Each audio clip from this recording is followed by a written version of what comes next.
Hello and welcome to the programme. Now, over the past 5 years, Ukraine has shown stable progress, striving to be perceived as a more business-friendly country. The Ukrainian government, together with the business community, has been working on implementation of much-needed reforms, which have really contributed to the overall rise in the business sphere. So what has been achieved so far and what remains to be done to develop businesses in Ukraine? Now, to talk more about this, we are joined in the studio, I'm pleased to say, by Yaroslav Gregirchak. He's the Deputy Business Ombudsman in Ukraine. Hello, thank you so much for coming into our studio. Pleasure to be here, Tom. So, can you firstly give us a review of 2018? How has the business climate changed in Ukraine? And perhaps a more general question, what would you recommend going forward? What are the key steps do you think that both the government and other organizations can take? Well, the business environment continues to evolve in the positive direction, I guess, not in the revolutionary but evolutionary way, as I said the other day here. And indeed, we have seen some evident improvements in several sectors that are worth mentioning. And I will do so by walking you through some of the areas where we have written our systemic reports about. We have seen the adoption of the methodology for the calculation of the hookup tariff when businesses are getting hooked up to electricity. And that basically completes a comprehensive reform that has been undertaken with the adoption of the electricity market law. And anticipation is that this year will show the actual improvement in terms of how business perceives the practicalities of that. Sometimes once upon a time in the business life's exercise when you got to hook up your shop, your warehouse to an electricity grid. Second field is what we call or what is known as the abuse of powers on the part of the law enforcers. With the adoption of the Moscow Show Stop law, so-called one, back in 2017.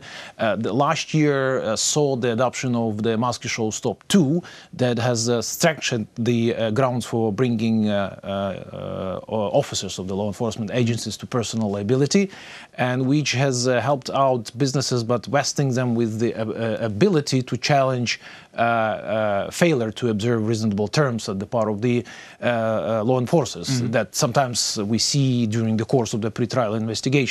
And we would like to see the improvement, a further improvement, and I guess the adoption of the Moscow Show Stop 3 is imminent in filling in certain gaps that still exist in this procedure for bringing in the officers of law enforcement to liability in order to ensure that the process is sufficiently smooth. And I guess this is actually very important as well, because if you're a business owner and you see that perhaps no consequences for the law enforcement who act beyond the law, perhaps illegally, in some certain circumstances, this is incredibly important for other businesses who perhaps want to come in, especially from abroad. Well, you're absolutely right. And what we would like to see here, and that's something that determines the quality of legislation, is its preemptive effect, right?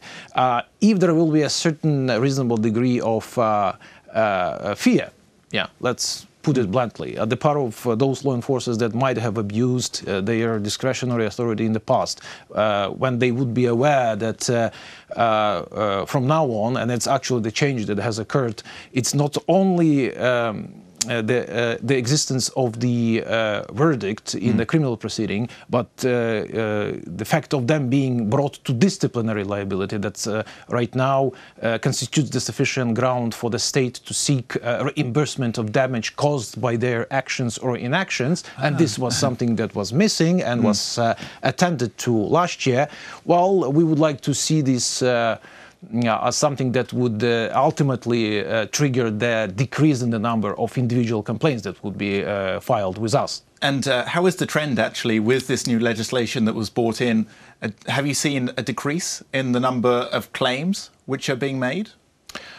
Well, that you know of, at least. The answer is that indeed the quality legislation, once adopted, should ostensibly result in the decrease of the number of complaints on the merits of that legislation, for instance. And that's something that has occurred, and I'm gradually moving towards the third area, which is the administering taxes.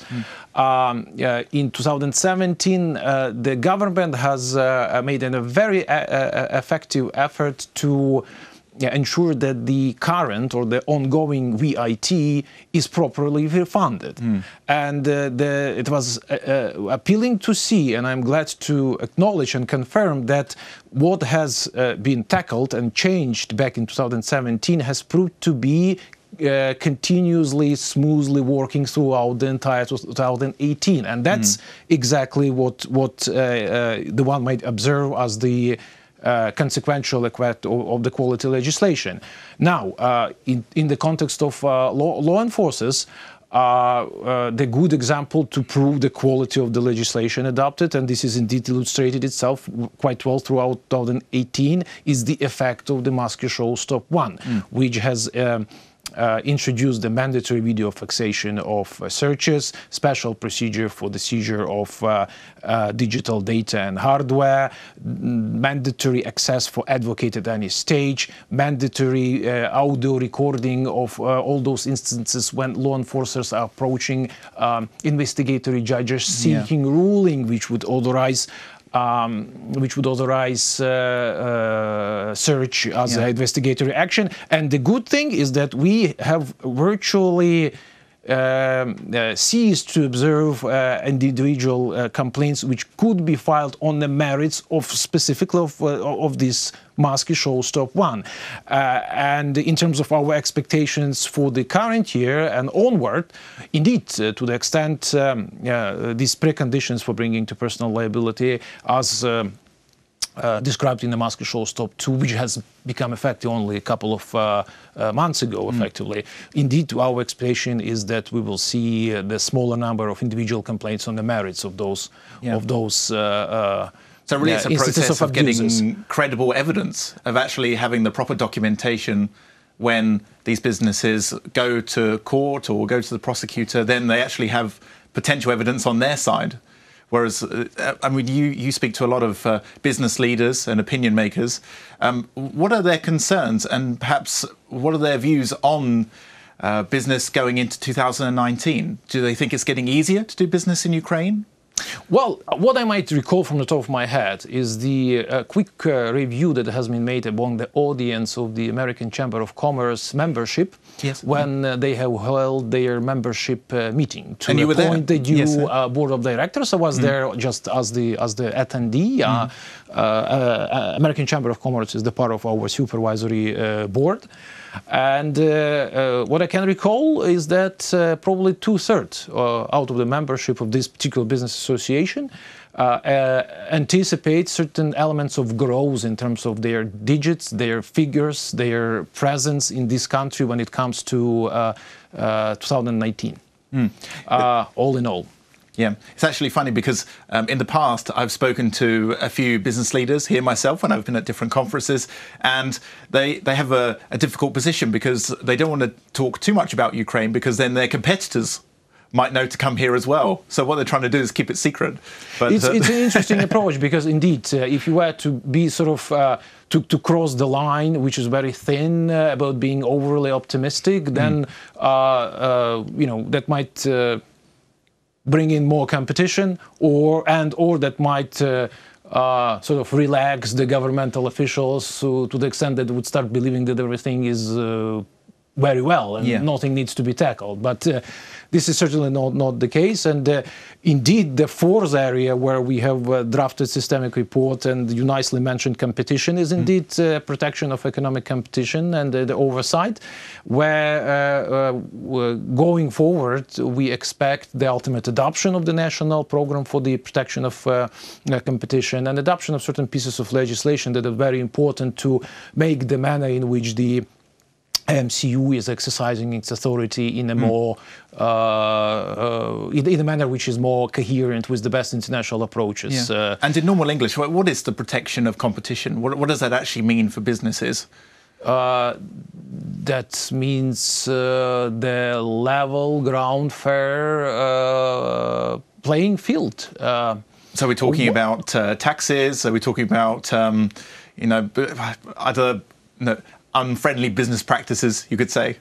It's quite a complex and comprehensive notion, of course. But competition is when it's on a proper level is aimed at ensuring that those that are producing and are operating in a fair manner are capable to deliver their product, and those that are consuming are vested with the opportunity to choose a particular product that they wish out of a certain array. Yeah, that's also the matter of choice for the customer, and that's also kind of an ultimate test on the other side of this paradigm, of this dilemma. So it benefits everyone in the end. That's supposed to be like that. To be like that. Well, that's a good note to end the interview on. Thank you so much for coming in. It was a pleasure. My pleasure, Tom. Thank you very much. Have a nice day. Thank you. That was Yaroslav Gregirchak. He is the Deputy Business Ombudsman in Ukraine. Thank you for watching and stay tuned for more on UATV.